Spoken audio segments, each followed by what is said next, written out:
Plenty of wakes at the lake today after restrictions were lifted this morning. Good evening, I'm Andrea Gonzalez. And I'm James Packard. The lake was swarming with boaters today, just in time for the holiday. Folks were able to get back in the water skiing and tubing.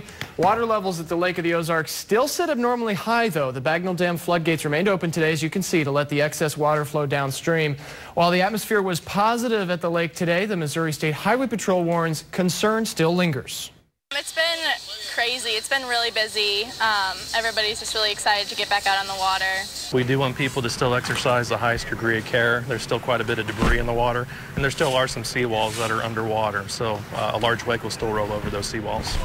The no-wake zone went into effect on Thursday. Flooding is still a concern at the lake. Missouri remains under a state of emergency, which was issued last month. It's not just boat traffic at the lake this weekend. There's plenty of vehicle traffic, too. It was slow going through the Lake of the Ozarks today, but traffic kept moving. Drivers around the lake aren't the only ones who should plan for extra travel time this time of year.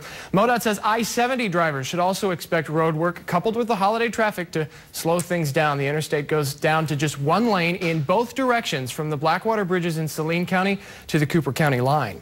If you're flying anywhere for the holiday weekend, you may be paying more than you should when buying airplane tickets. The Justice Department says it's investigating whether the nation's airlines have been colluding to limit the number of seats available on flights in order to keep fares high. The chair of the Columbia Airport Advisory Board says airlines are making record profits right now, and they haven't been able to make this much money in a long time. Price fixing is bad for anybody, but it's not to say that you still can't get a good price on a ticket flying out of Columbia. Cecil says it may be hard to prove any coordination of high prices since ticket prices tend to change so quickly. The Fire in the Sky celebrations has just wrapped up in downtown Columbia. This is the 63rd annual event celebrating the 4th of July. KOMU8's Blair Ussery was there and is now live at Peace Park.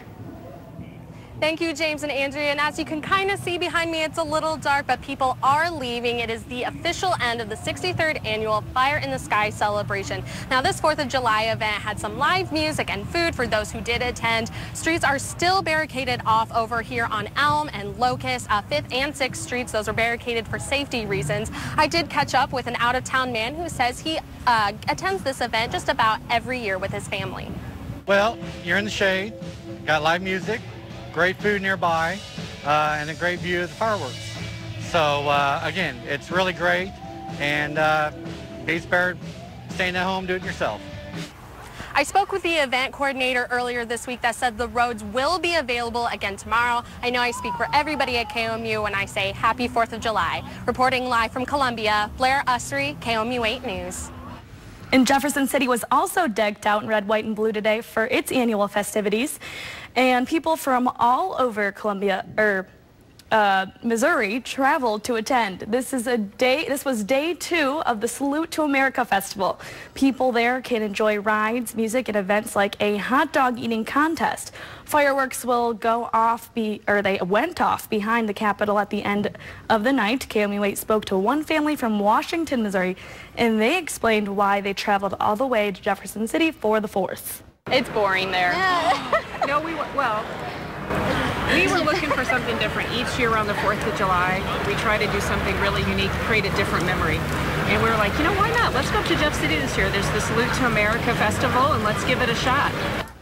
The Nick Meyer said they were enjoying their time at the festival at that time of day so far, and they were especially excited for the fireworks that have gone on tonight. For New York City's 4th of July festivities, more police officers than ever were deployed to provide security for the event. Police presence has been expanded for the event because firework barges on the river offer larger viewing area and more people can attend. Federal officers urged law enforcement across the country to be extra vigilant this weekend. They say this is the oldest continuous 4th of July celebration in the nation. This year, the town of Bristol, Rhode Island celebrated its 230th straight Independence Day parade. The celebration began in 1785 when a Revolutionary War veteran, the Reverend Henry Witt, led patriotic exercises in the town. The town of 23,000 usually has about 100 people attend each year. There has been a parade of presidential hopeful announcements, but today, instead of talking, they were walking, all in New Hampshire. Former Secretary of State and Democratic presidential hopeful Hillary Clinton was in a parade in the north, while Republican Senator Marco Rubio and New Jersey Governor Chris Christie took photos and walked in the south. Other Republican candidates, including Lindsey Graham and Jeb Bush, were in a parade in Amherst as well. Hundreds gathered at the South Carolina State House to protest the Stars and Bars today. The NAACP hosted the second Take Down the Flag rally to protest the Confederate flag that flies at the South Carolina Capitol.